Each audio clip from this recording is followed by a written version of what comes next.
This womanly alchemy of maiden, mother, and la curandera, healer, crone, is echoed in the relationship between the handless maiden and the king's mother.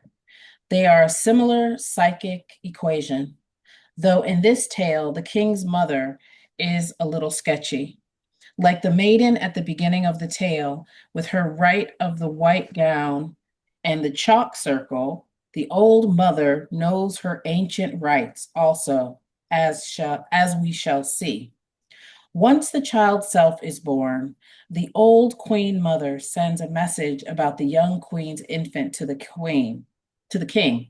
The messenger seems normal enough, but as he nears a stream of water, he becomes more and more sleepy, falls asleep, and the devil jumps out. This is a clue that tells us there will again be a challenge to the psyche during its next labor in the underworld. In Greek mythos, in the underworld, there is a river called Lethe, and to drink of its waters causes one to forget all things said and done.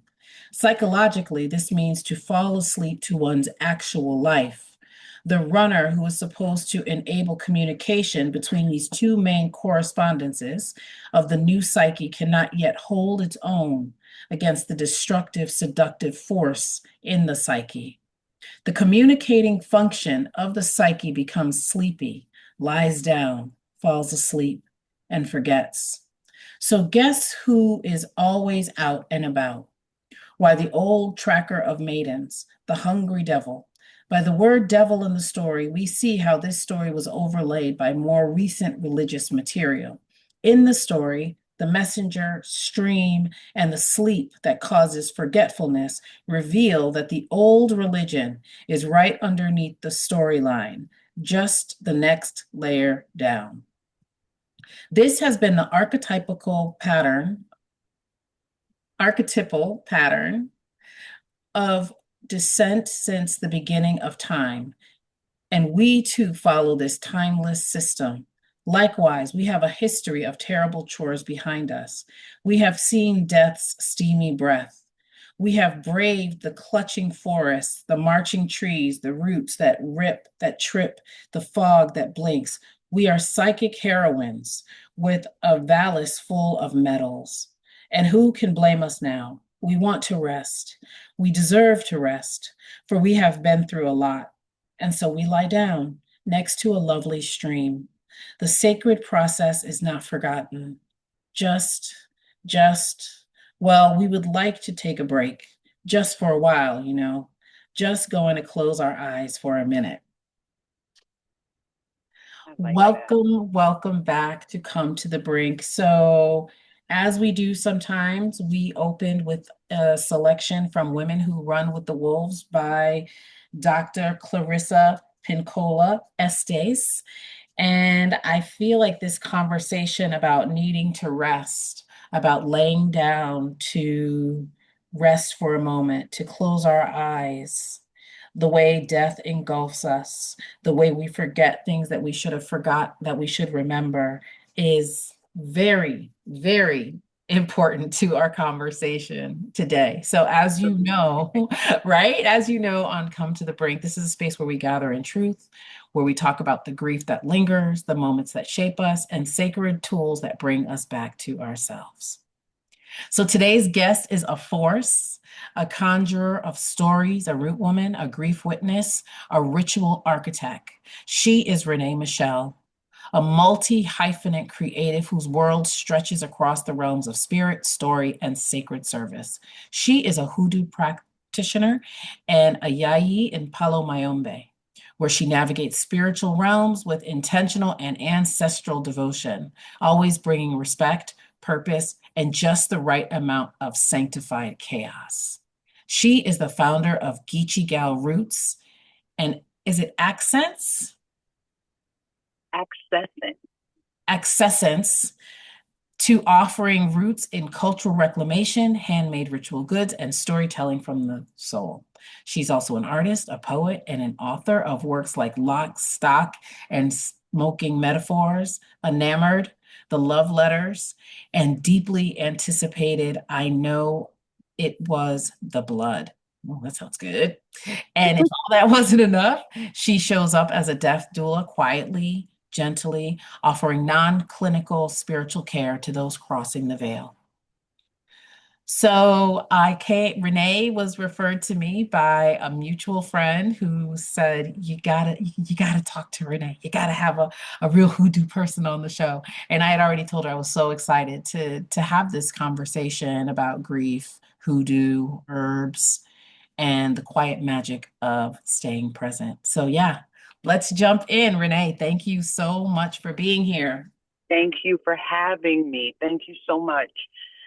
We ran into a couple of roadblocks here and there about having a meeting, but you know what I like to think in moments like that? That the Yeah, best and most nourishing fruit is certainly not the easiest to obtain. You've got to climb, you've got to reach, you yeah, may have to crawl up a tree.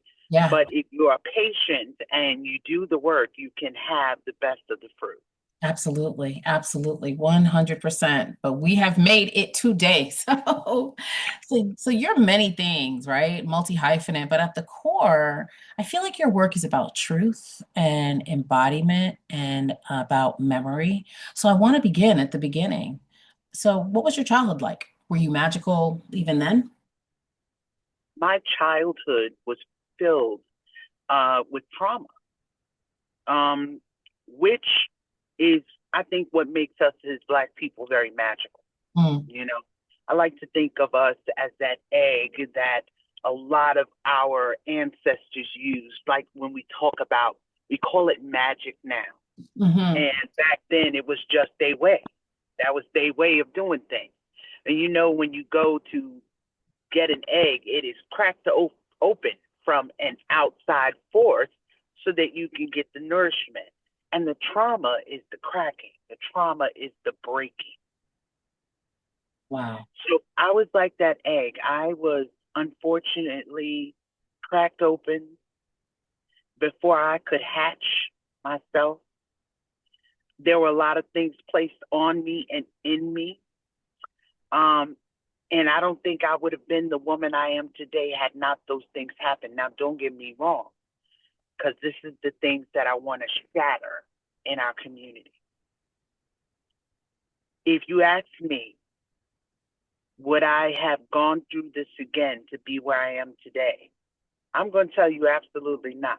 I'm going to say, Mm, I'm going to say find a different way because I want to protect Pumpkin.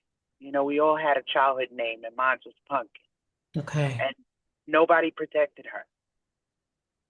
And so, because no one protected her, I protect children.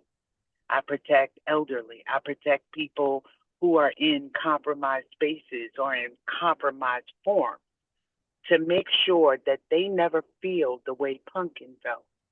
Because Pumpkin was not only deserted and thrown into the midst of trauma, she was forgotten about. And not just by the people who did that, but by Renee, because I was taught to forget her. Mhm. That's so interesting that it goes back a little bit to the story of being forgotten. Whereas in our story, it's kind of like the forgetting was associated with something that was natural, but yours was a forced forgetting. Yes, I think, which is why I'm so interested in psychology, the Mm, psychology of man and the psychology of woman, mm, and how certain lessons are set in motion, and motion never stops moving. hmm. You know, there's this scripture, I think it's Isaiah 55:11, that it would go to the ends of this earth that it might be fulfilled and not return unto you void. Hmm. And that trauma goes to the ends of our earth because we are all planetary in ourselves. You know, we are parts of a galaxy. And Hmm. I like to think of us, people, humans, as planets in and of themselves, some big, some small, some enduring, some burn out, some explode, but we're all our own planet with our own galaxy. Yeah. Some of us are suns, Some of us, we're too hot to handle. You can't have conversation, but we light up people's lives, right?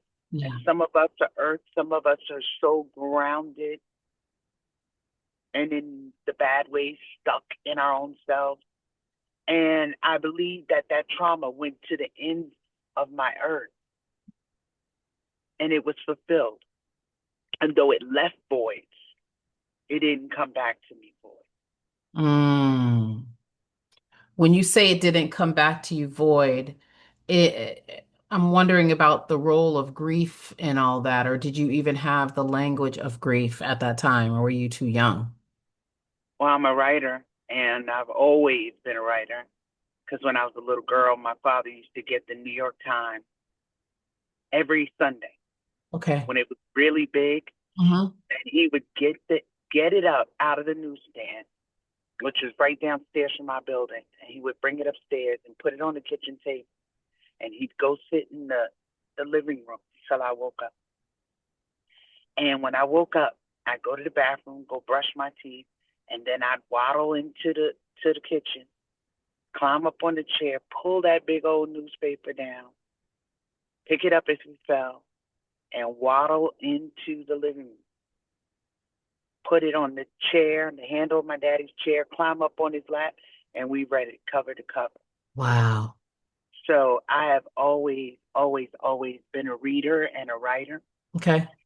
And when we're talking about the language of grief, I think we don't understand just how much death and birth surrounds us, Mm. how we die to every day and we resurrect to every morning. Mm.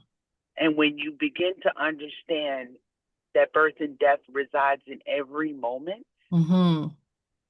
then actual transitioning becomes easy.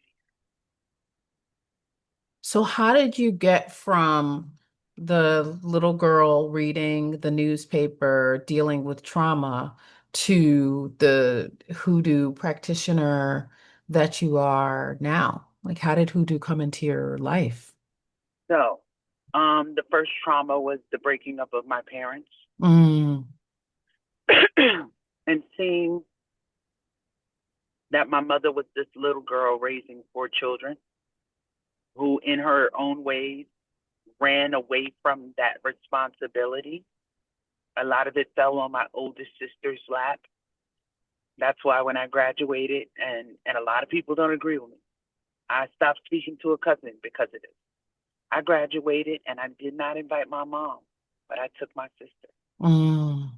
you know. Hmm. Um, when it comes to how I got here, Hmm. my father's mother, we all have somebody in our lives. Well, most of us. I can't say we all, because some people went through the foster care system and didn't True. experience that. Yeah. But in my life, the person, and I'm good for quoting a good movie, girl. I'll Mm. quote a good movie, Okay. and looked at my mama and said, "You stole my grandmama from me, and you knew she was the only somebody that loved me." And when I say that, I mean she stopped. She sent me to live in South Carolina where it was abuse on top of abuse. Now it's just emotional, spiritual, financial, sexual abuse, all boiled up into one. When from the very beginning, she could have just sent me to my grandmother. But my grandmother, who was my father's mother, and my mother did not get along. So rather than put me where I was safe, she put me in a place where I honestly believe that she didn't see anything wrong with what happened to me because maybe that was a rite of passage. As a matter of fact, the book I'm writing now, I Know It Was the Blood, opens up with my mother's character being sexually assaulted. And it tells the story about how her parents, how she's knocking on the door, and how her knocks went unanswered until her power came forth and caused her brother, who was her assailant, to have an instant stroke. So I say all of that to say that my grandmother was this person for me. People would walk in her home. Her home was everybody's home. She took care of everybody. And they didn't notice a lot of things that I know. I noticed that my grandmother had these huge, beautiful peacock feathers all over her house my whole life. Yeah. And I'm looking in her living room, and on her living room, there's this dish with this little bush thing. And I said, Grandma, what is that? And she never answered. She just went, took it off the shelf, put it in the kitchen, poured water into it, and I watched it bloom. Mm-hmm. My first time seeing a rose of Jericho. Mm-hmm. It wasn't like we had big lessons. My grandmama was a missionary in the AME church. Mm-hmm. But how I got into it, and it's so funny you say by talking about Radia. Radia wrote a piece years ago where she talked about that. And I'm one of the people she talked about it. She Mm-hmm. said, I have a friend whose grandmother meant so much to her that going into her home, it was like I could still smell her grandmother. My grandmother passed away 4 years ago, Oh, wow. but I would not remove anything, everything, every room, with the exception of my son, was still the way my grandma left Mm-hmm. it. And it wasn't until after her death Mm-hmm. that she came to me posthumously Mm-hmm. and trained me. I didn't read about how to set up an altar. I wasn't taught. I instinctively in my gut knew. Yeah. And it was just lesson after lesson. And Mm. then one day I'm in the kitchen and I said audibly, Grandma, I must be going crazy. Look, if I'm not out of my mind, give me a sign. Mm-hmm. And I heard a voice, not in my ear, but in my gut say, look in the cabinet above the refrigerator. I Mm-hmm. said, don't nobody go in them cabinets above the refrigerator. I got the step ladder, went up, opened up the cabinet. Oh, shoot. What is it? Girl, my grandmother had a full botanica up there. For people who And are listening who don't know what a botanica is, tell us what a botanica is, please. a botanica is a spiritual store you can go to get spiritual devices, herbs, candles, all kinds of things, prayer things, beads, anything you could imagine spiritually. And it doesn't matter your religion, because a lot of Christians go too, because there are Bibles, there are statues of Mary and Jesus. This is what you go to a botanica for. Botanica, in and of itself, the word means botanical. It's where you go for herbs.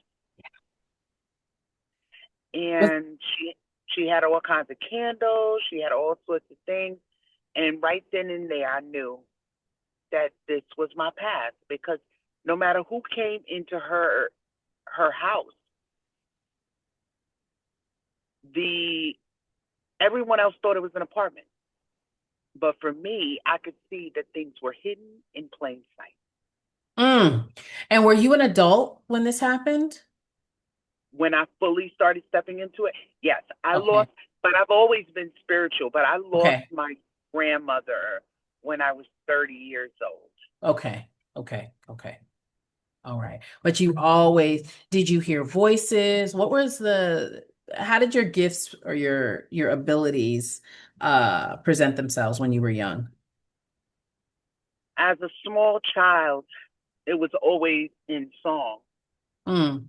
So when my grandmother would take me to Emmanuel AME Church on 119th Street in Harlem, Mm. she used to sit on this pew. She was the missionary, the president of the missionary board, and I would sit there. And the only way to keep me quiet, some kids you got to give them a toy. Mm. She had to give me the hymnal. Mm. Okay. Hmm Okay. Mm. And I would sit with the hymnal. Okay. Come by here, Lord. Come by here. Come by here, Lord. Come by here.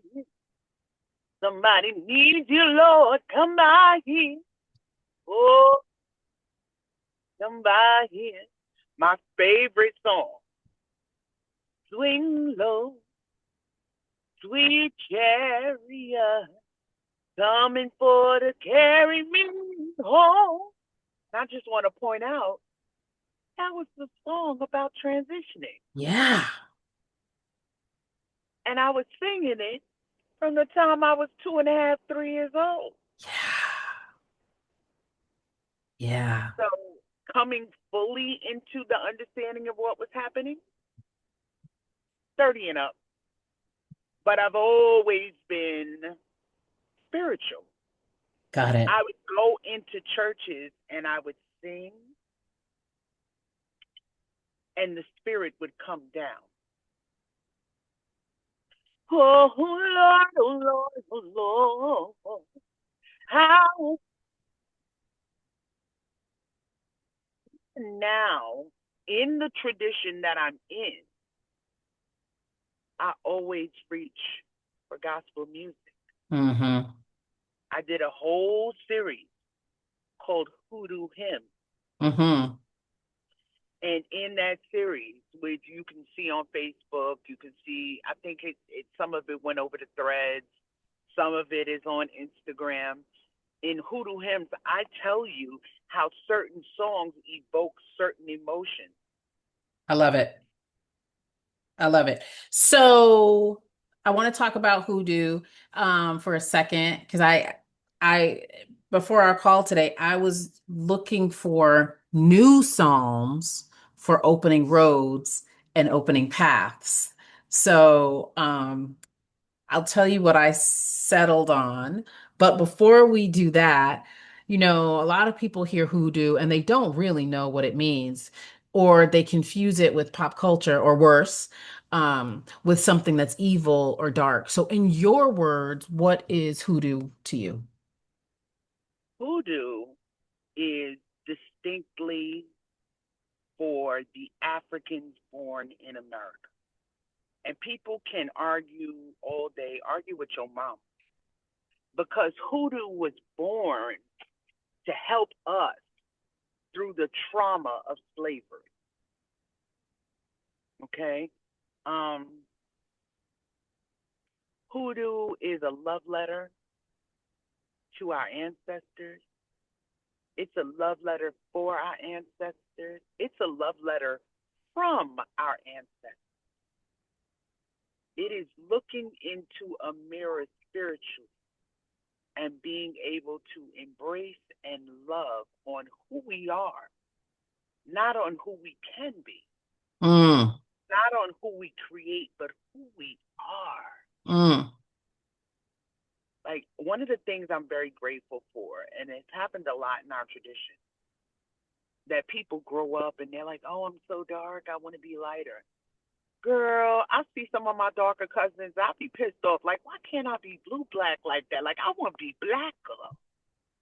I had a cousin who, to me, her name is Des, and I'm going to say her name, Desiree, because I want her to see this. Okay. Des was, when I say this, it's so emotional for me. She's still here. I'm not Okay. saying it like she's gone. Okay. But I was so proud. We be at grandma's house, and she's my cousin on my dad's side, so the grandma I'm talking about. And she'd be in the bathroom putting on her makeup, and I'd just be fascinated. Mm. And oh my God, you know how little Kim says Black Barbie dressed in Bulgari? Honey, she was the original Mm. Black Barbie, just gorgeous, dripping. Even now in her 60s, just looking Mm. fine Mm. and black and beautiful and undeniably gorgeous. Yeah. So for me, when we say who, what is hoodoo, right? One of the hoodoo hymns when you talk about opening roads, you know when I what I sing? Mm. I get my stuff together. I light up all four of my altars in my home, Yes. and I need thee, oh, thee, yeah, yeah, I need thee. Oh, bless me now, my Savior. I call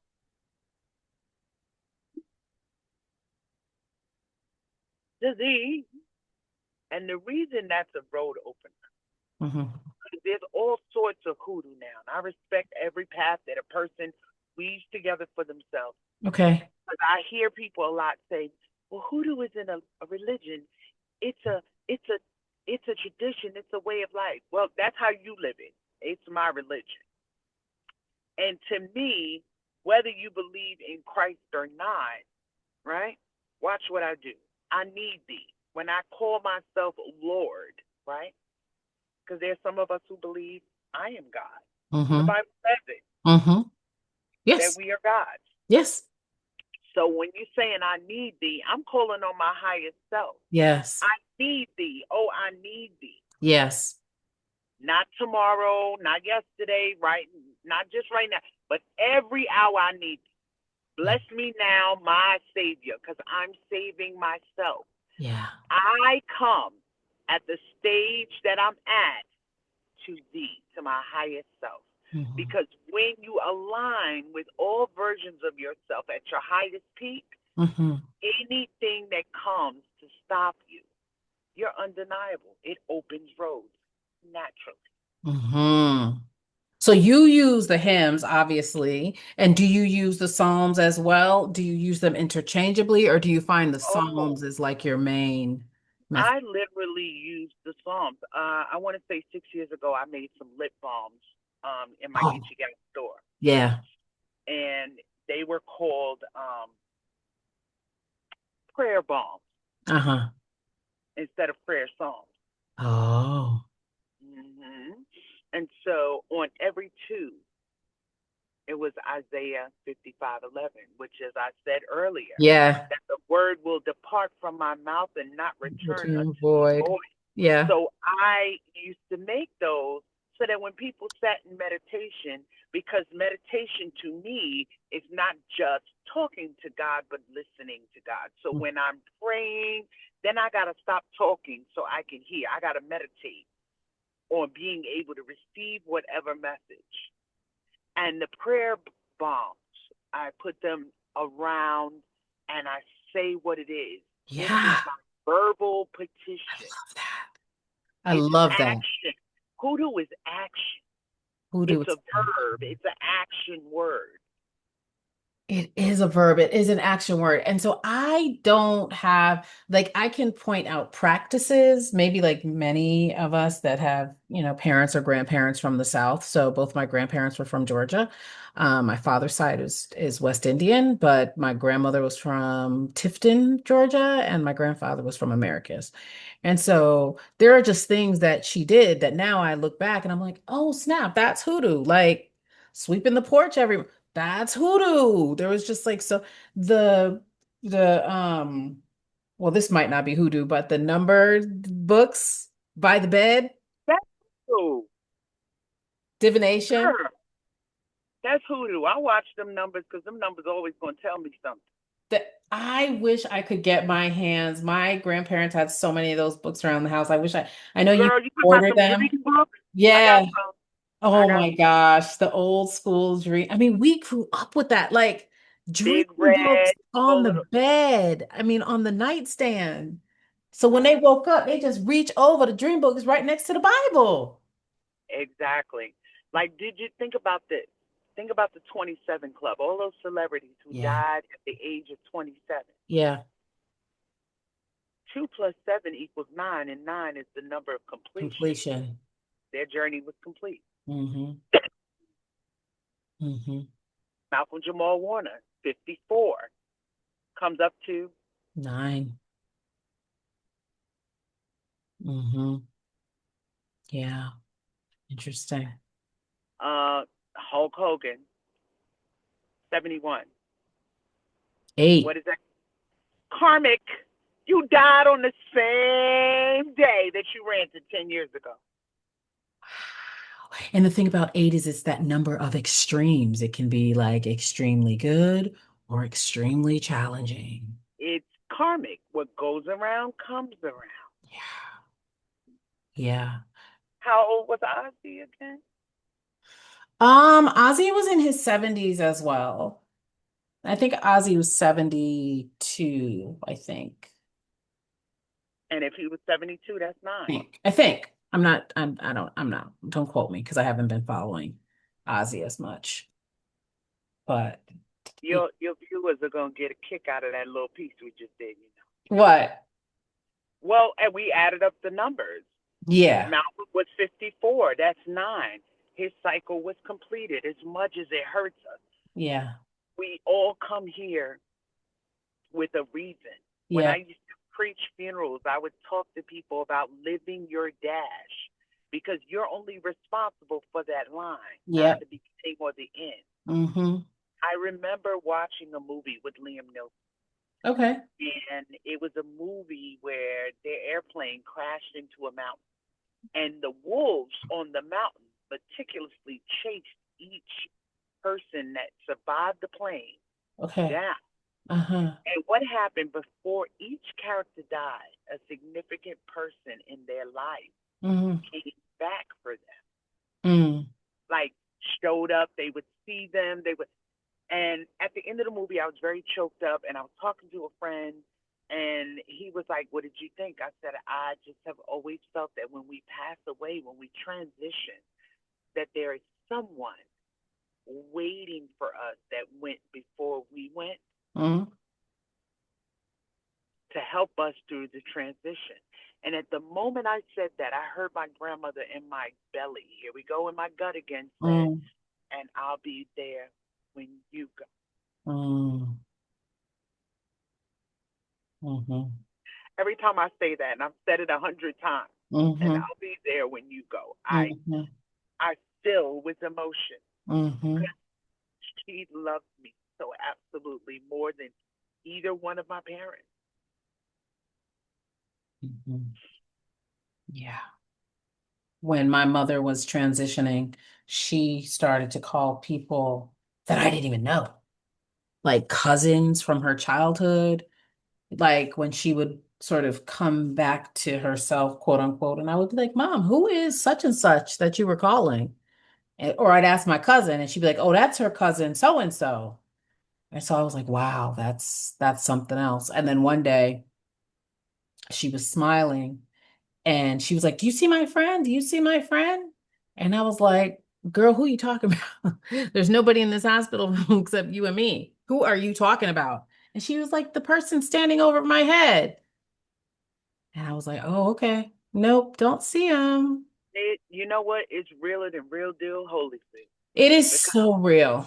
the truth of the matter is I was thinking about a story about a woman who there was two stories. He worked at a nursing home Okay. and she was screaming and crying and the nurse came in and said, what is wrong with you? She said, oh my God, you didn't see death. He came in the room. Death is in the room.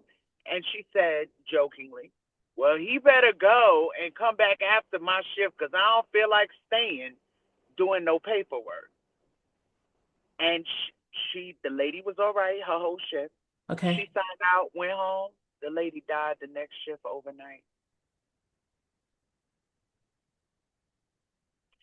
The second story, and I saw this one online, was about a woman who lied on a boy and had him killed because she was jealous of her sister's new dress.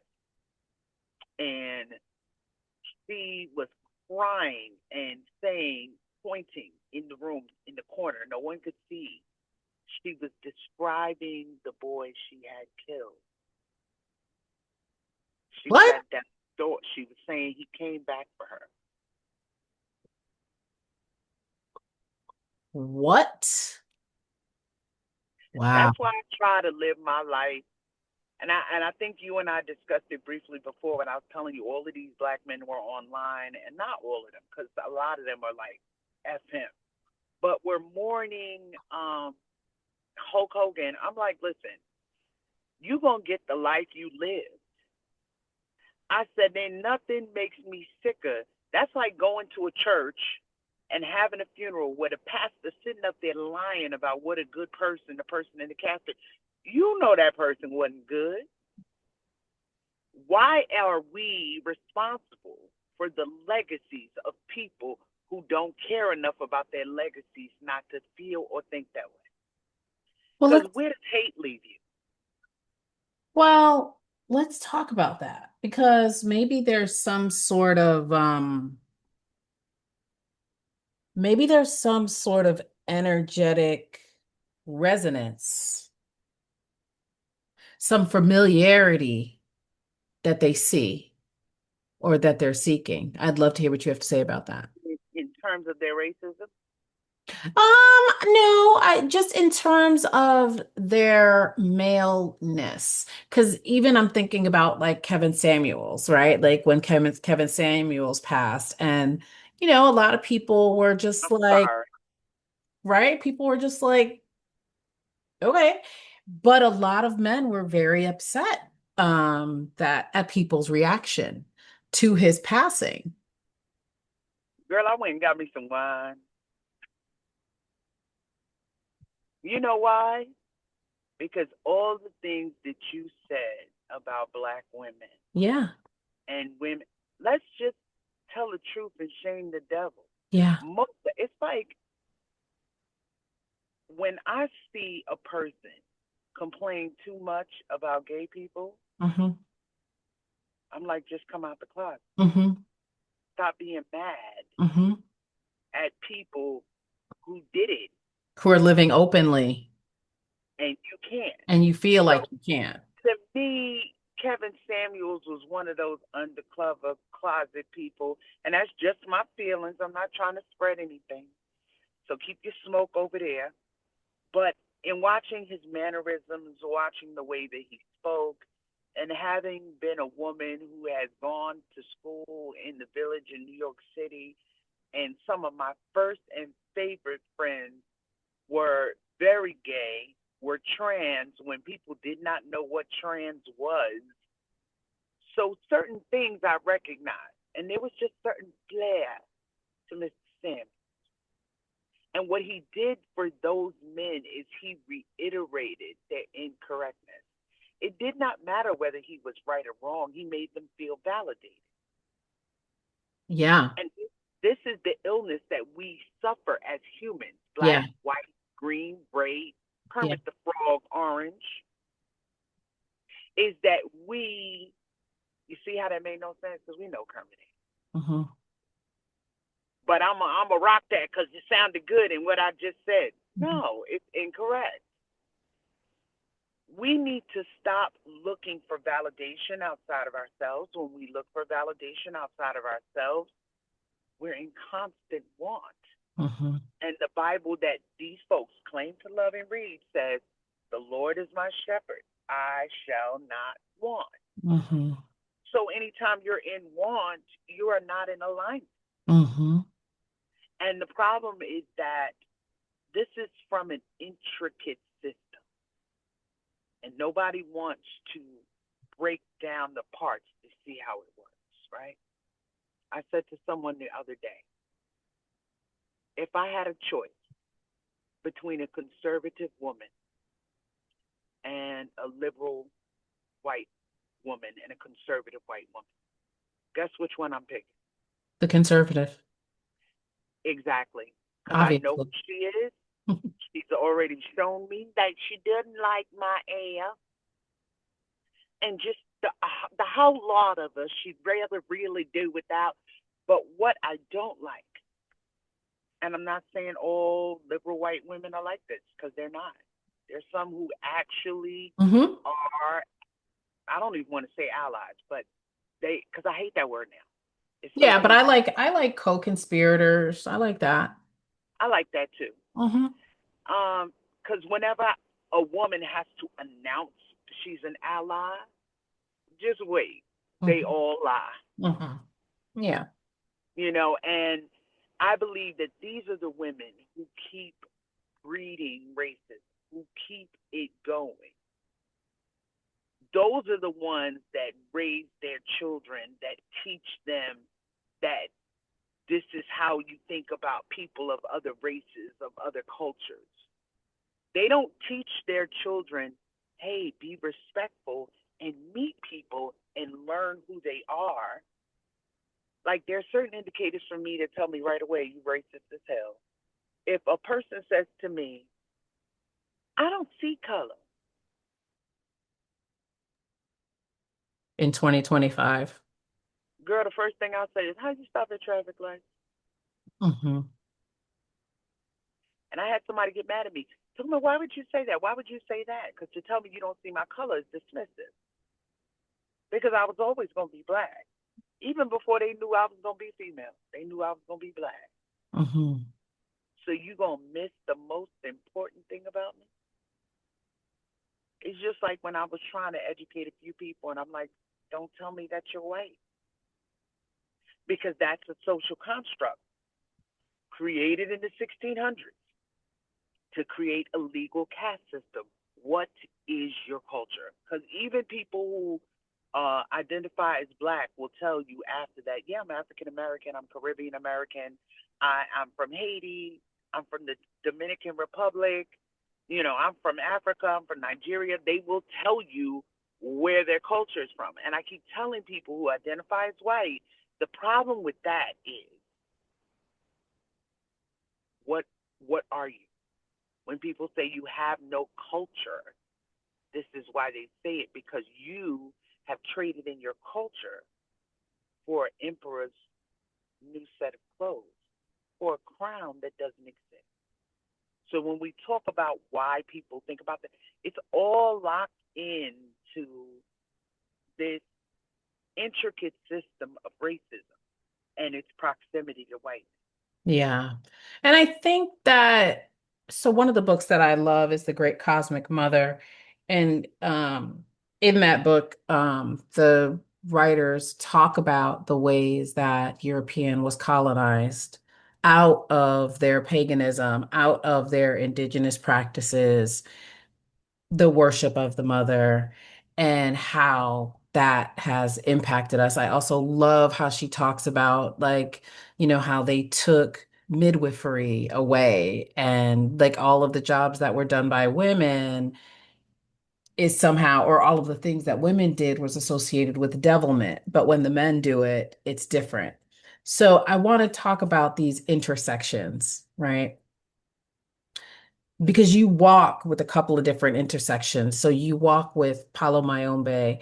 And for folks who don't understand the distinctions or the intersections, can you talk about how you honor both of those paths and how they feed into your culture? I, even though I love education, Hmm. I have a very intense relationship with emotion. Let's break down the word because I love etymology. Emit motion. It is not just saying, it is doing. And I'm fascinated by the fact that when people transition, where does that spirit go? Mm.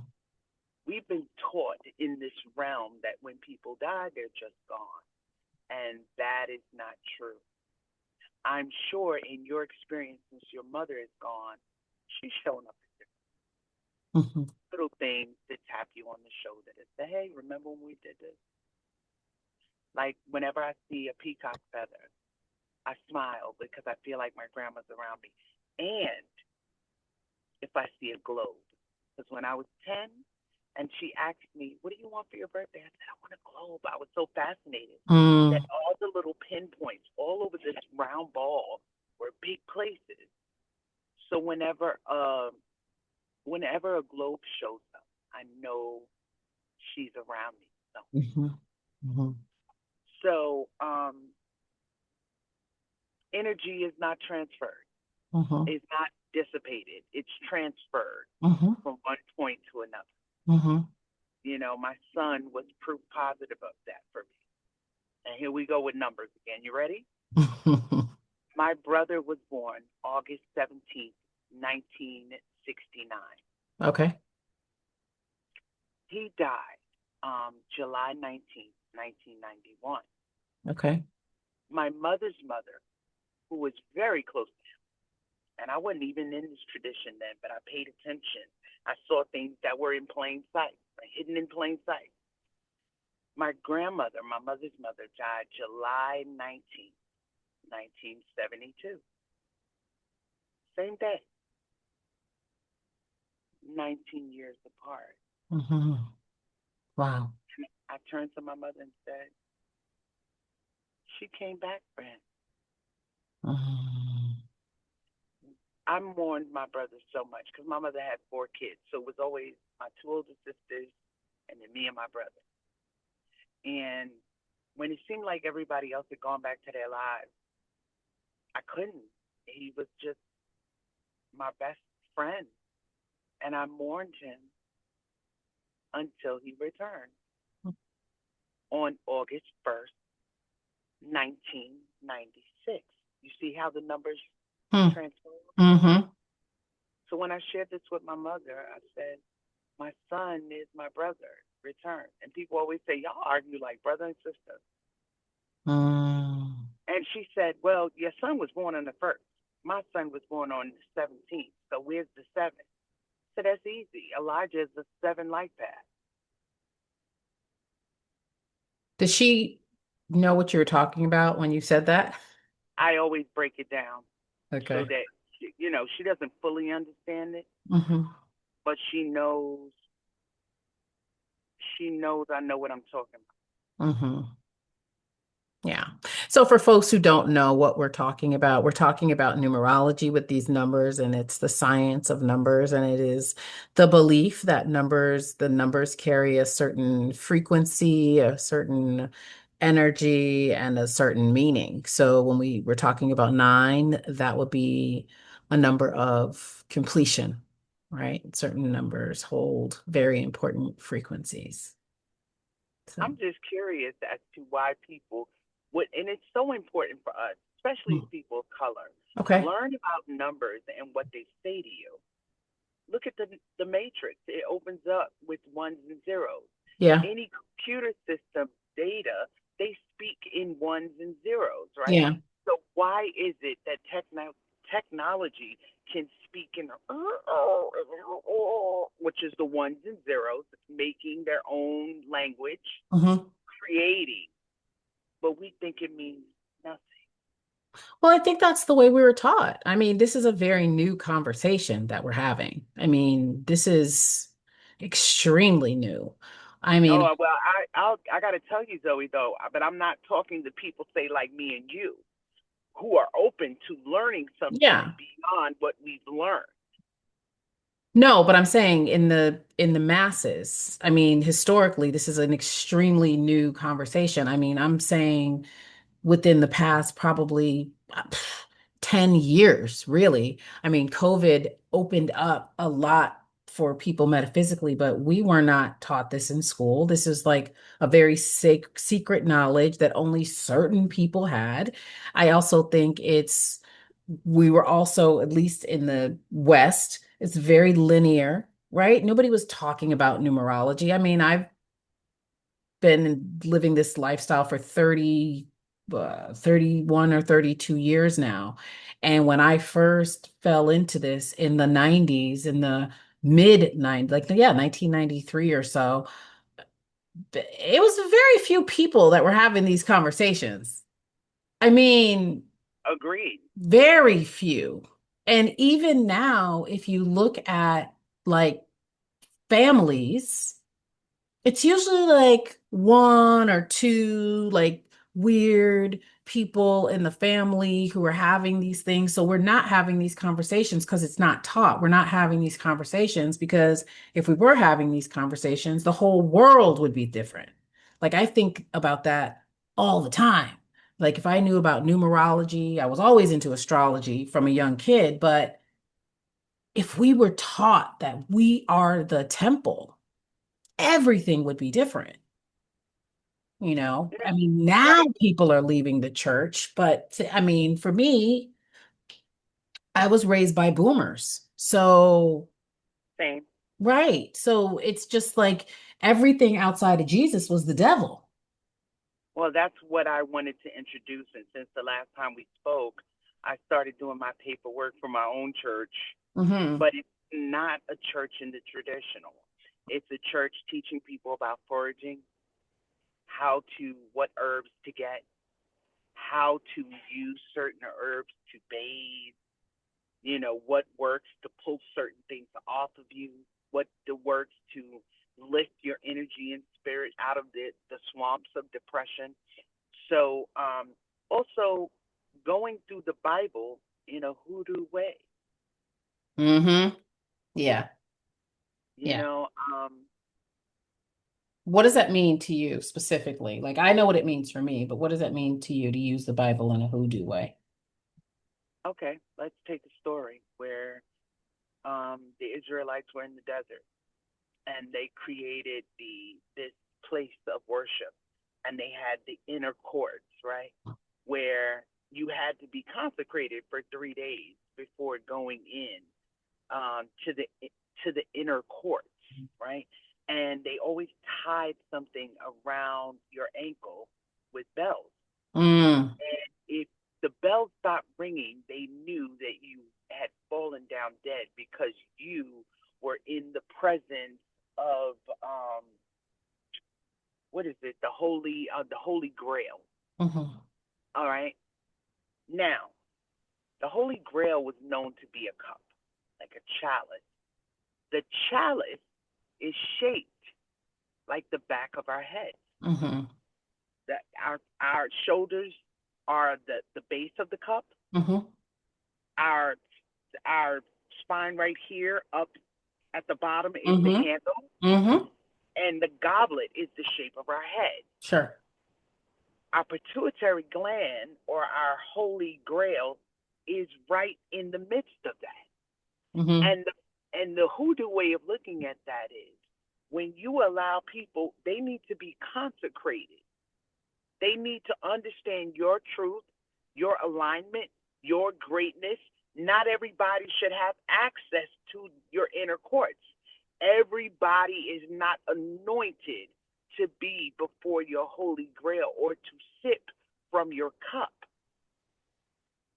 And when you are resolute and strong in your understanding, in your holy grail, in your pituitary gland, when someone cannot, they walk before you and they come with their garbage and try to, um, what's the word I'm looking for? They try to infect you with their garbage. Just like in the stories, they fall down dead. You notice how, Hmm. and Zoe, you know what I'm talking about. People who thought they could manipulate you or play with you, and you showed them with your brilliance to go play with their mama, but not with you. Try Jesus, don't try me. Hmm. And what did they do? They departed from you because they knew you not. Hmm. That's the hoodoo way. The hoodoo way says there's more than, for me. Let Hmm. me say that Okay. how I live it, because there'll be other hoodoo people getting on. That's not what hoodoo is. The hoodoo way for me says there are many Jesus. The hoodoo way is Jesus is the concept because his last name is Christ, right? Which means the anointed one. And when you are the anointed one, you don't need anyone else's validation. You do your perfected work in showing people how they can reach your level by being in their perfect work. You don't look for things outside of yourself to make you more.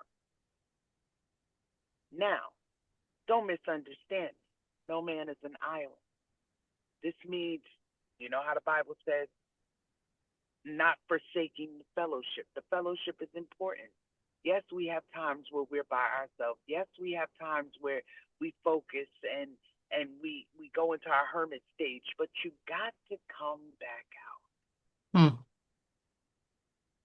Because the way people like you and me are fed in the Hoodoo tradition zone is we keep blessing people when their hearts is singing, when their mouths can't. I need thee, oh, I need thee.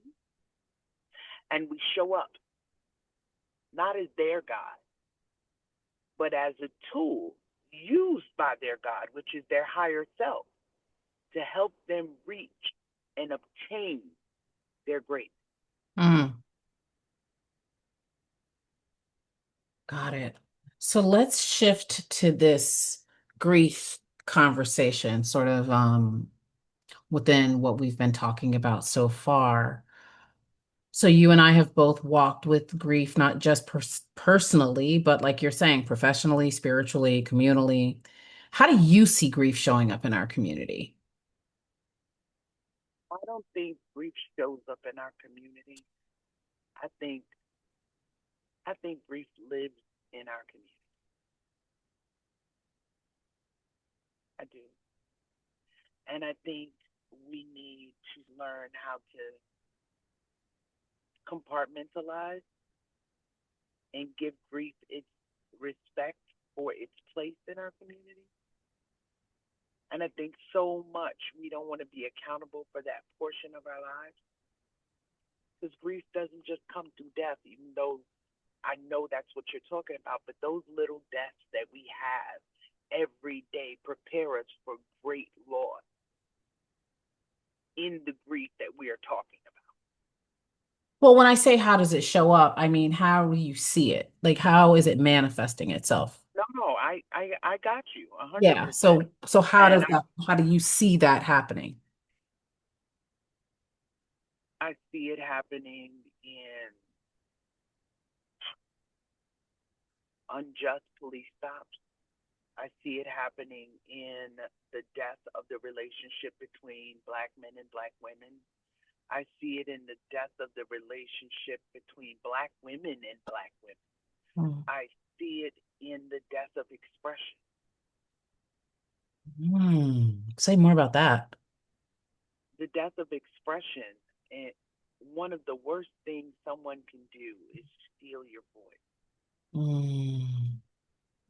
And if your voice is stolen from everything and everyone around you, sometimes you get to the point where you get tired of talking.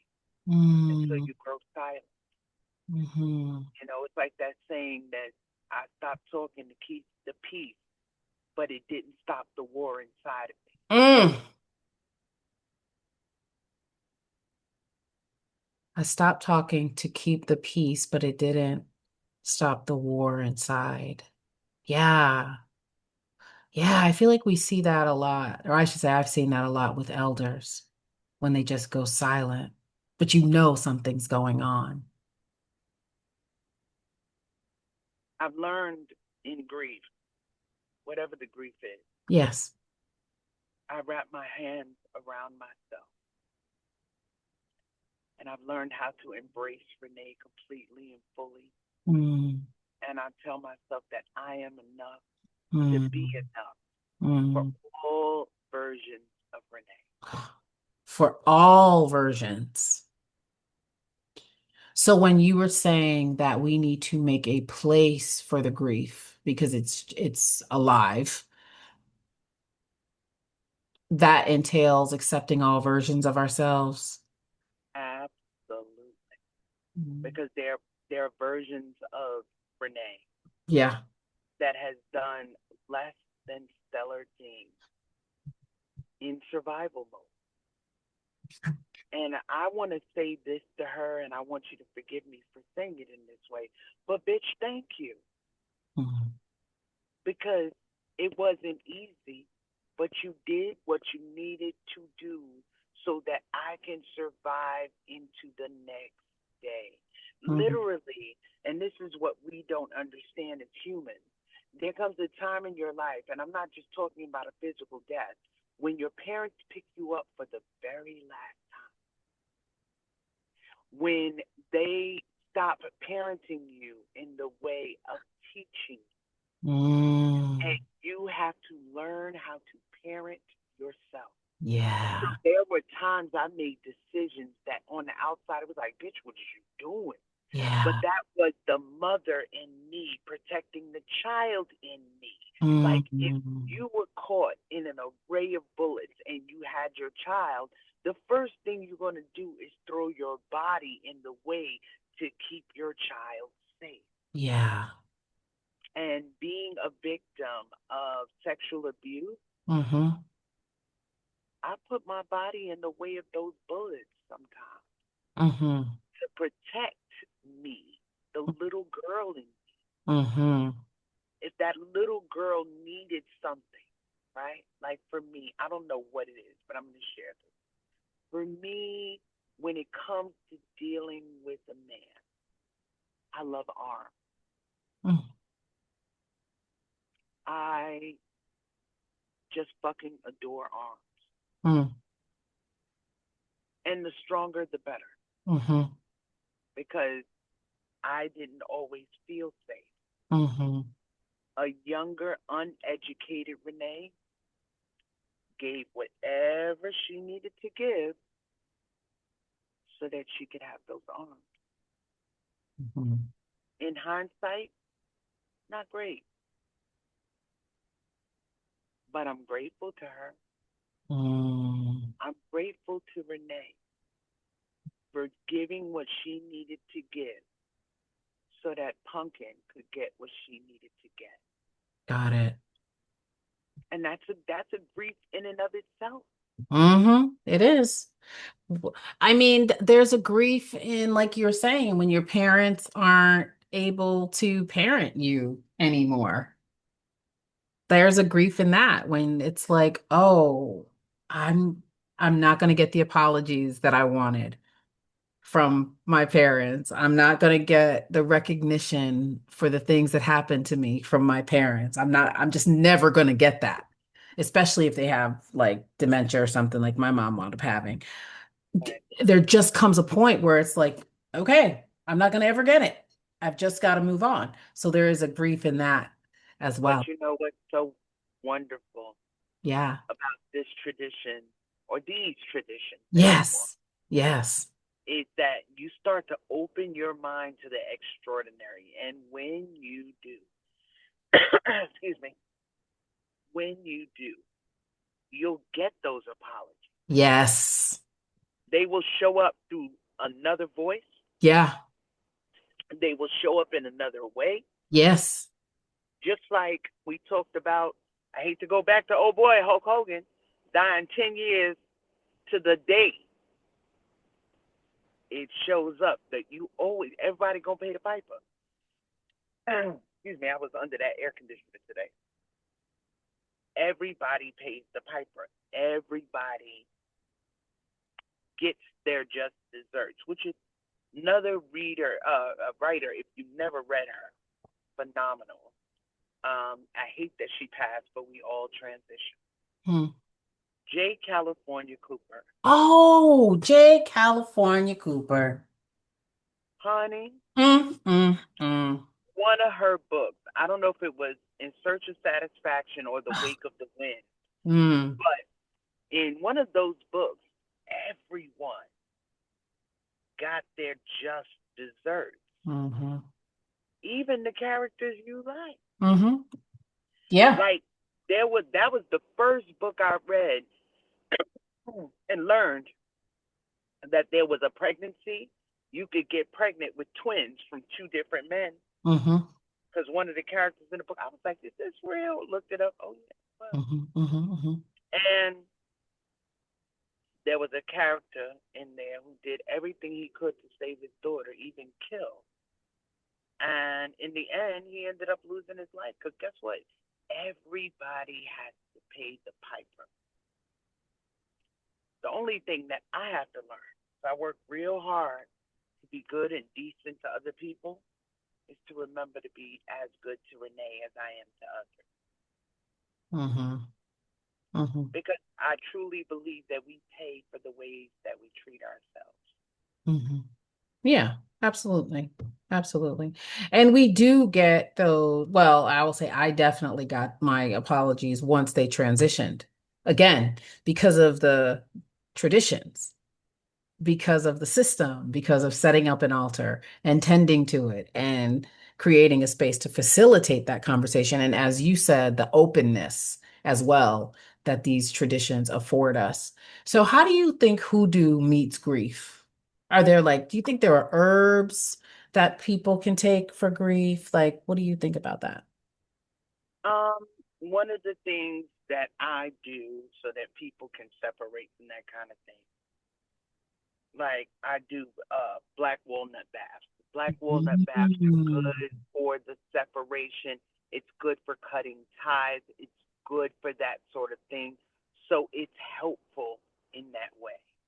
Absolutely. I also have a bath that I created, and everybody that has that bath, everybody loves it. It's called Grandma's Hand. Called what? Grandma's Hand. Okay. Like Grandma's Hand. Yeah. Clap the church on Sunday morning. Yeah. And the reason why I called it that Mhm. is because it smells like tuberose. Oh, tuberose. And it is herbs that wrap around you like lavender, Yeah. which is calming, Yeah. roses, which are love, Yeah. hyssop. The Bible says, wash me through and through with hyssop, Kiss them. and I will be clean Clean. indeed. Yes. You know, I Yeah. remember being a child and being a tomboy and hated taking baths because I just wanted to run and rip and run and roll around Harlem. And my grandmother would run the tub and put my ass in it and scrub me down because there was nothing like grandma's thing. Mm-hmm. And there's certain smells that, for me, set off that memory, like Ginote. Oh my goodness. Come on now. A good Ginote in a bathtub, baby. Because, period. You Sheena know, T. so grandma's hand is a labor of love, kandula, Mm. right? Mm-hmm. I've got some honey scented flowers in that. It's skipping my mind what they are right now, but you know, I got a nice bit of herbs and I make sure to put cascarilla in it. So anything that's on you can be broken. Yeah. So before doing that bath, when I'm working with clients, I take an egg, a whole egg, and run it over them. Yeah. Then I place that in a glass bowl. Yeah. Like the chances are I'm in the bathroom, in a glass bowl in the sink. Have them scrub down in some soap, possibly ivory or like the borax soap, like the you remember that The old old soap about, school. yeah. Or I give them that blue soap and have them scrub down, right? To get Mm-hmm.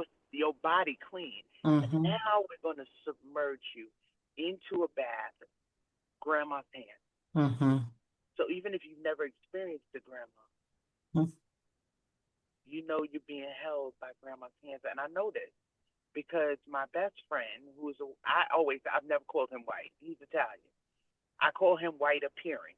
And he told me, Renee, I'm a white man. I said, you cosplaying a white man. But that's a whole nother story. One day he was going through something, and Spirit told me, give him the bath. He's not emotional like that. We talk on the way into work and on the way going home. Okay.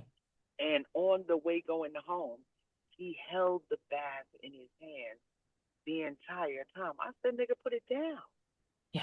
He said, I can't. It smells like my grandma. Confirmation. God. So what kind of people come to you for services? All All kinds. I know you're going to say that. all kinds, all races, all creeds, all colors.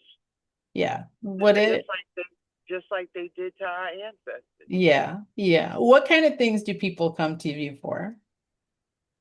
People come to me to lift certain things off them. Okay. People come to me to open roads. Okay. People come to me to bring in money, Okay. better jobs. I had an oil named Richie Rich that hit every single time. Yeah. People would be out of work 3, 4 years, use the Richie Rich, go on Yep. interview, and get the job Yeah. every single time. Yes. I used to have one that I made called Dirt. Oh, I hate to even say it now, but it used to be called Dirty Sexy Money. That's cute. Yeah. Why do you need to say that? Because That was your that was the name of Diddy's group, Dirty Money. So that was where it was like associated with. Because that's okay. his group That was Dirty Money and mine was and guess Dirty what? Sexy Money. And guess what? He was.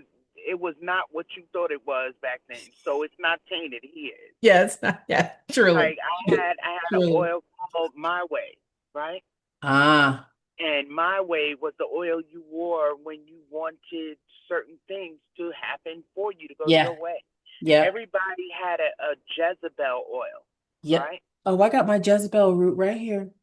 I got my Well, Jezebel root, which I yes. love. So Rachan. would you like to know the name of my oil? Ooh, that's fine. What? The name of my oil was the Delilah oil. Oh, yes. Come on, Delilah. The reason being, I said, now I don't know much about Jezebel. I know about Uh-huh. them. Yeah. But what I know about Delilah, you know she that bitch. Oh, After, 100%. after she done did what she did, he told her a lie, and the men came in after her. A man with sense would be like, you tainted bitch, let me leave you alone. Then he turned around and told her the truth. I want what Delilah Delilah got. got. So Period. I made a Delilah oil. I I'll love never it. forget it. We were working at the airport. I got this job. It was a temp job where we go to the airport, we help people off the plane and take them to the bus that takes them to their cruise. Okay. So we're there, and my mother's working with me that Saturday, and she's like, "Oh my God, what is that smell?" I said, "I smell new oil." She goes, "What is it called?" I said, "Delilah." So why you call it Delilah? Because if she could convince Samson to tell her the truth after he told her a lie and caused this man his life, then she pretty powerful. She said, "Well, I want this, because I had a couple of new products." And I don't know why I had them at the job with me. Probably Uh, because I knew my mother was gonna beg. She lived in a different place, so Okay. and so she was like, "Oh my God, everything smells so good, but I want it." And she said, "I said, you want it?" I said, "You can buy it." She said, "Well, I'm your mother. What are you going to charge me?" I said, Yeah. $173. Oh, She said, no. "Well, what you charging everybody else?" I said, $173. Oh, no. He said, "I'm your mother." I said, "And this is a business. You ain't too far going to CA yet." Oh, my God. Now, let me give credit to where I get that line from. My favorite actor even though I loved it, Prince, and will Hmm. always love Prince, in Hmm. Purple Rain, my favorite character was the club owner. Oh, Cause okay. he told Prince, he said, "This is a business, and you Yeah. ain't too far going to see that yet." So that's what I told my mom. Oh, I love that. I love that. She goes to the bathroom. This guy walks by us. He must have been African royalty. He said, "Who is that lady to you?" I said, "That's my mother. That is your mother." "Yes. She is trying to buy something off you, and you do not give it to your mother?" I said, "It's very different here in America. The products that I bought and the amount of money I spent on them, I can't just give her free product because then I won't be able to make any. He said, what is her bid? I said $173. He gave me $200 and told me to keep the change. I put her shit in the bag, and when she came out the bathroom, I put it in her hand. She goes, "What is this?" I said, "Your stuff." She said, "What do you mean my stuff?" I said, "The African dude over there bought." She said, "What do you do that for?" I said, "Cause I put it on you. I put some on you. You're wearing Delilah, Yes. so it works." Yeah, I love it. I love it. I love it. Thank you for that. Thank you for that. Absolutely. So, are you still making the oils or no? I am. I took a little bit of a break. I Yeah, just I get that. graduated from college. Getting ready to revamp my page to um, show the Living Root Ministries. Mm. Um, I'm also going to have a section on the website called the Geechee Stove. Okay. So you can go to the Geechee Stove and you can get your soaps and Perfect. oil. And I'm I'm in the process right now of creating my own oracle deck. Mm. So Mhm. I'm making one oracle deck and I'm making one tarot deck. And the oracle deck is the Geechee Gal experience, which is oracle. It just tells you like time to move, the truth ain't in you. Like it has all of these wonderful Geechee Gullah sayings that are synonymous with hoodoo. Like Yep. my mother used to say all the time, sun don't shine and the same dog's behind all the time. So again, for people who are listening, what is Geechee Gullah? For people who may not know. So the Gullah and Geechee tradition are people who come from West Africa, like Nigeria, Benin. Like my family comes from Benin, and they're settled along the northeast coast of America. So it starts from North Carolina, South Carolina, Georgia, and Florida. And these people generally live off the barrier islands of these states. Now, of course, now they've, migrated, moved, but they were a group of people who were able to keep most of their African traditions Hmm. because when nightfall came, those white folks was terrified to be in those swamplands. You Hmm. got your mosquitoes, you got your gators, you got all these things that these folks was afraid of. Hmm. So these people were able to live a lot freer. Hmm. Yeah. And I went to where did we go? Well, our home base was in Savannah, and then we would drive to the different islands like every day. And one of them, you had to take a ferry. Several of them, you have to take a ferry. And my mother went with us too, and we went on a whole like walk through where the folks lived, where they still made baskets, where I mean, honestly, it was like when we got off the ferry and we looked at the folks, like everybody pretty much on the island was related. Um, we could have been in Nigeria. Yep. Yeah. Yeah. So that was dope. That was dope to see that. So moving on to your work as a death doula or a person who sits at the threshold witnessing people's final breaths, is there anything that witnessing death has taught you about life?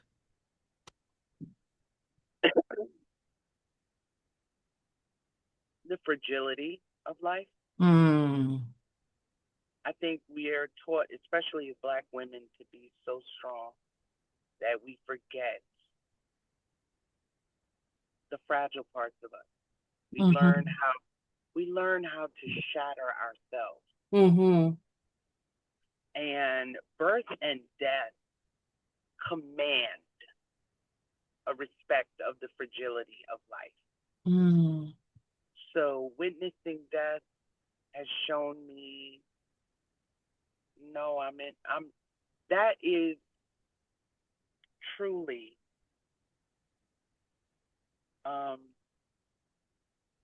it brings a tear to my eye, but You know how you got everybody go, I'm in my soft girl era. No, you are not quite in your soft girl era. You're in your relaxed girl era. Your soft girl era, and this is from what I've observed, because I don't want to take anything away from anyone or any explanation. I'm not doing that, because most people, everybody gets so emotionally broken when you go against something that they're used to. Soft girl era to me is see somebody near death. Things change. Their hands get softer. Their faces get softer. And I'm talking about people who age Okay. in that. Okay. As the body prepares to go, it just feels different. My mother kissed me and touched my face right before I went to Texas to drop my son off. He had moved to Texas for a year. And all I could think for the next 3 states driving down was, she's so soft. Hmm. She's such a hard woman. Hmm. But touch of her hands, her face is so soft. And now I'm not saying, because my mother's not dead, she's still here, but as we grow older and we fall up, layers peel from us, whether we realize it or not. So when we start understanding and receiving the reality of what death is always taking little pieces. Death comes every day to visit. When we lay down and we go to sleep, we lose breath every day. There's a higher power that breathes more into us, absolutely, but we are breathing out and releasing a lot. Hmm. And this world that we live in today has not opened up our understanding of how to elongate our lives. So we give up the ghost sooner than we ever anticipated. Interesting. Interesting. So, how does your spiritual work change when you're sitting with the people who are transitioning? Do you feel like it's quieter? Do you feel like your work is louder? Or does it just depend on who you're with? I think it depends on who I'm with, and Yeah. I will wonderfully and greatly say quieter, Yeah. because I think people talk too much. Okay. And I know I talk a lot, but in those moments, I had a friend, and we're no longer friends, unfortunately, because whatever her mental psychosis is. But we were being scratched in Palo Mayombe. Okay. And for me, that was a very deeply spiritual moment. I didn't want to talk. I didn't want to have chatter. I just wanted to honor the sacredness of the moment. Yeah. She could not stop talking.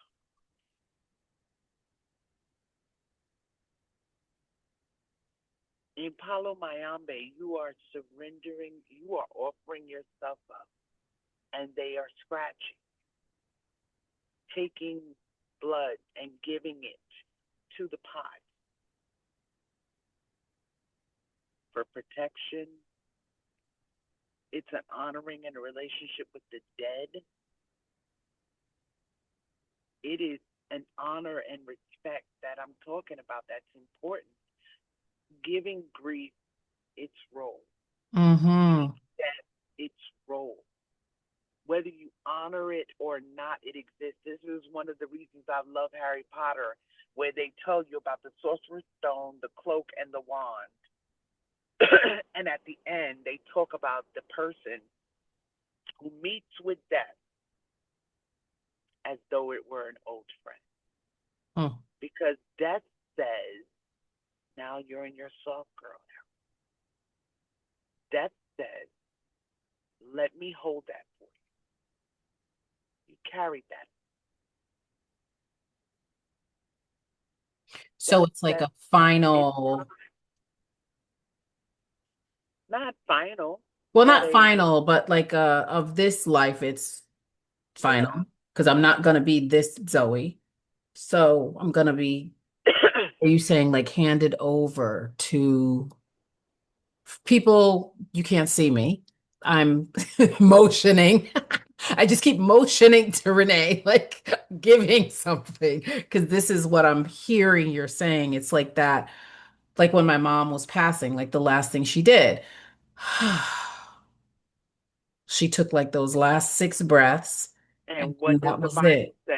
What does the Bible say? We give up the ghost. So, what is the ghost in your opinion? The ghost is the spirit that animates you, your soul, So, your we're giving actual. it up. We're giving up the ghost, the Mhm. spirit that haunts your body for the amount of years that you occupy space on this earth. When you give up the ghost, when you release for the last time, the meat suit drops Yeah, and that spirit goes elsewhere for yeah, the next part of the journey. yeah, yeah. Yeah. And I feel like we talked about this, like what grief has taught you. I feel like we've definitely talked about that. So at this point, what are you grieving, if anything, and what are you grateful for? I'm grieving the things that I knew too late. I get that so much. Oh, I get that. You know, Yeah. we love to lie to ourselves and say, "You're never late." Yeah, I there's certain things that if I had known beforehand, I would not be in the place I'm in now. I wish that my body was as ferociously brilliant as my mind. And now I've got to undo as much of the damage as I can do because I took for granted that I'd always be okay. We take for granted that we are forever young when we're not. Yeah. Yeah. And what are you grateful for? Oh, grateful for my mind. Just when I think I can't do another thing, here's another hyphen. Yeah. I'm grateful I'm my father's daughter. I'm grateful that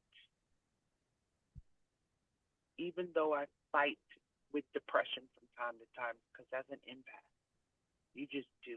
My life becomes so full with the lives of my clients, my friends, and everyone who needs me that sometimes Renee is crying out.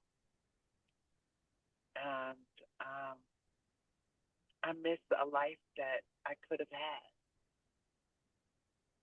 Mm-hmm. I feel like when you're in this position, you give so much. Mm-hmm. Like I'm told all the time, "Oh, you're so beautiful. You're so this. You're so that." My life does not reflect that. My life is one of work and service. Who serves the server? Who heals the healer? Mm-hmm. Who loves the woman who loves everyone? Mm-hmm. So I'm grateful for my mind, but I mourn the losses in my life of not fully having or living around this life. Because every semblance of something that came into my life that looked like it was going to be something, Mhm. Spirit had me put on the altar and sacrifice, because it was like my job here was to do my perfect work. And I hope I'm wrong. I hope I'm 51 now in my latter years. The man I'm supposed to love that's supposed to love me will come along. My tribe will come along. I'd be able to foster mothers and children. I don't know. Mm. But I'm praying that for the rest of my life, that Spirit says, good work, good and faithful servant, let me send you something for you. Yes, I love that. May it be so. Yes. May it be so. I wish I had my shakeré. I did a new moon ritual last night for my coven, a coven I'm a part of. And I had my shakeré and here's my stick. I got my stick. They made me a stick. That's awesome. Yeah, they made me a stick. So may it be so. I love it. And may it be so. May it be so. It's already done on another plane, but we want Receive. it in present time, in this plane, Absolutely. Absolutely. with grace and in perfect ways. Absolutely. Well, one of the things I'm realizing is, with wisdom and understanding and knowledge comes a bit of crazy. I'm trying to look for a good word for that, but you understand. I know. Yeah. You have to have. I understand that I'm spiritually neurodivergent. That I am going to see and look at things differently, so I can obtain what people never have and never will. That is my perfect work. Yeah. And how can people support your perfect work? Okay. So my main page I'm always on is Facebook, which is Renée Michele with one L Okay. and an accent above the second E in Renee. We'll put that in the show notes for you folks. Yeah. Now, every other platform is Geechee Gal Roots. It's the name of my business. That's TikTok. That's on Instagram. That's on Blue Sky. My YouTube, I got to update, but if you want to find me on YouTube, it's Mother Metaphor. Okay. I also have 2 books on Amazon under Renée Michele, Mother Metaphor. You can find them there. Okay. All right. My candles are burning like crazy. That's why I'm looking over. I'll show Well, it to you once. I'll show it to you once we get off the call. It's crazy what's happening over here. I So, love a good candle. A good candle will tell a story, honey. And it's yeah. funny that you say that, because my niece was staying with me for a little while, Uh-huh. and she had pissed me off one time so bad. Uh-huh. The candles picked up my energy, and the top of the glass just sliced off and fell. Uh-uh. Mm-hmm. So interesting. Yeah, well, yes, this is very, very interesting what's happening. So, Well, there's a lot of folks around us right now. There's a lot of spiritual energy around us right now. And what happens is, when that happens, when 2 or more are together, mm-hmm, touching and agreeing, mm-hmm, those spirits are going to be in the midst. Look at there, teaching the Bible as Hoodoo. So those spirits know that we are talking about African spirituality in all of its ways, yeah, and it's showing up for rooms that it can be blessed in. yeah. And I'm excited that you just scratched your right palm. Put that in your shirt Ah, or in your ah, pocket and ah, get that's that right, that's money, right. girl. Give it to me. Hoodoo. Hoodoo. I mean, the thing about hoodoo and astrology for me, and it goes back to this conversation about, man, if I had a known this, my whole life would have been so different. But to be able to work with the Bible, to work with the Psalms, to work with the things that saved our ancestors, is the most natural thing, I think, in so many ways. And there was so many years that I moved away from the church. I put my Bible away because I was just like, the sexism, the this, the that. I was in my 20s and I was just like mad, But coming to Hoodoo has allowed me to look at the Bible as a book of incantations. Oh, it definitely is. That Like begs to be used. everybody knows what Proverbs does, but does people understand Deuteronomy? Like just like there's a book of blessings, there's a book of curses. So I mean, the Bible can be applied so many different ways. So many different ways. And The, that, mhm, the issue that most people have is that they're so used to holding on to things the way that they understand them that they can't learn it the way it was meant to be used. yes, because of the resentment, because of the anger, you can't see past, and the disappointment. I think the disappointment, the sadness, all of the things. But One of the first books, and sometimes to learn, you have to go outside all the time. You have to go outside your comfort zone. I yes, remember when I first learned about manifesting and stuff. I yes. remember everybody was talking about The Secret. I was like, The Secret ain't shit. Go get the writings of Florence Scovel Oh, Shinn. come on now, stop it. Don't you And talk that, about my girl. that book was written in the 30s. Oh, I listen to Florence Scovel Shinn almost every night. I was listening to, I go to sleep with her. I got that book the first time I got that book. I was 26 years Come old. on, exactly. I was going through my first divorce, Mm-hmm. and I read a story in there about a woman who cried because her husband had left, and Yes. then told her to set the table for him every Every night night. Come on. and Come he on, did Renee. this until he walked back in. It, This is how I understood and yes. learned about manifesting. When Yes. I learned about prayer, it was from Rabbi Levy. Uh-huh. I forget Huh? her first name. She Okay. had such an excellent book. I'll send it to you. And it was a book of prayer. She's a Yeah. rabbi. I'm not Yeah. Jewish, Yeah. but how profound Oh, that yeah. the things that you love Mm-hmm. can be found in the most obscure of places.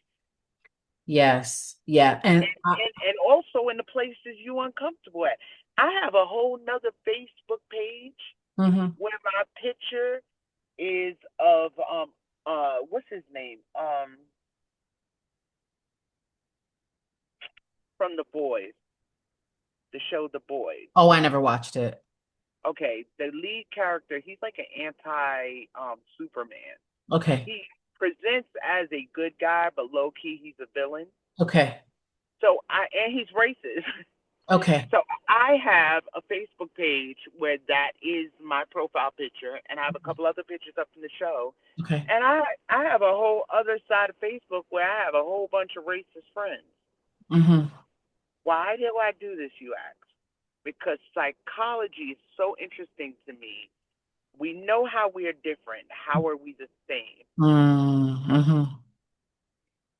Improve, improving my point that we are no different at all. Mm-hmm. That racism is a disease that Yes, has it is. infected so many people It is. that if we can get out and away from that, we'll see that we're really not that different at all. Mm-hmm.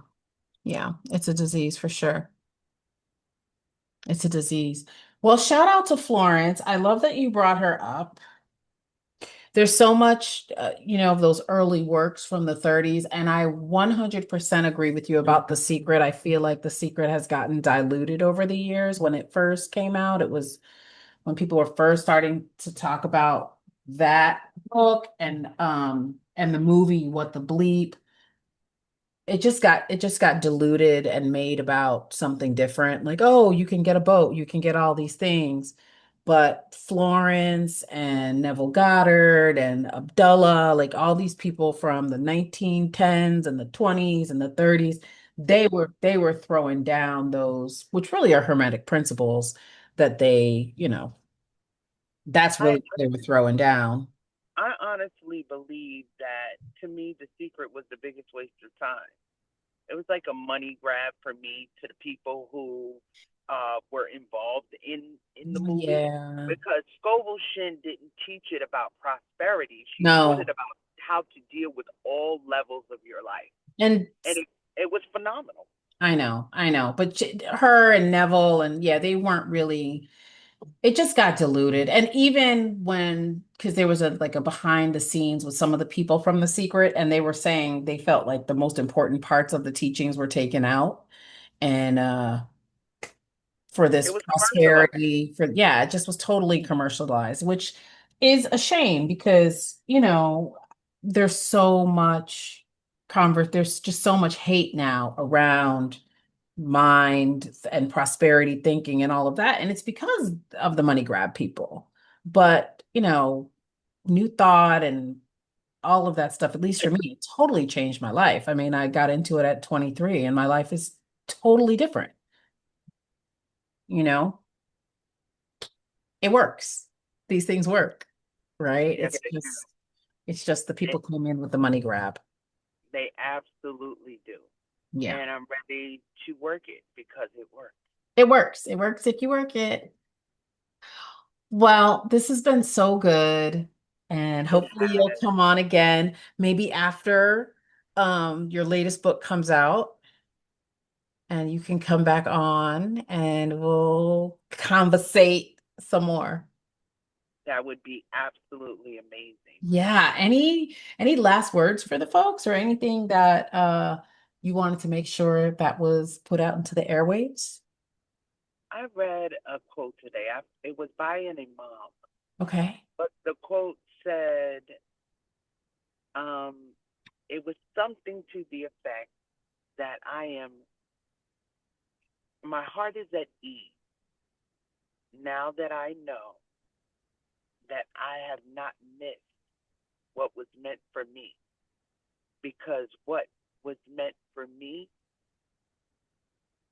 would not, wait, my heart is at ease knowing that I have not missed what was meant for me. Because what is meant for me could not be missed. Yes. And Yes. even in all my sadness for the life that I imagined, and as a creative, I created several different variations of that life in my head. Yeah. There are some things that I've experienced in my life Yeah. that have been soul changing, Yeah. and I'm grateful for them. Yeah. I have a child who is now 28. He'll be 29 on August 1st. Okay. And he's extremely ADHD, neurodivergent. And I remember finding out, and I sat on a bench outside of a store in Brooklyn and cried for 20 minutes. And I kept asking, why me? And Spirit said, why not Mm. you? And today I can say it's because of that ADHD child who's extremely neurodivergent that I created a project called the Elijah Project, and how to properly teach children through a trauma based literacy curriculum that Mm. won me a scholarship for my master's program Oh, of wow. $5,000. Wow. So it may not be comfortable, Hmm. it may not always feel good, but it's a part of your destiny. Comfort is chaos, Mm. and you have to be willing to stop self sabotaging by facing the very thing which makes you afraid. Ashe. Ashamed. Renee Michelle, thank you so much So, again. thank you so much for giving me my flowers, Yes, of course, of course. Giving you your flowers. and I give you back yours, beloved. Thank you. I received them. So next week we are going to be going even deeper with these conversations about grief and rebuilding and transition and transformation. And so please join us. New episodes drop every single Tuesday, and you can listen wherever you get your podcasts. I am Zoe Flowers, and I will see you soon. Bye.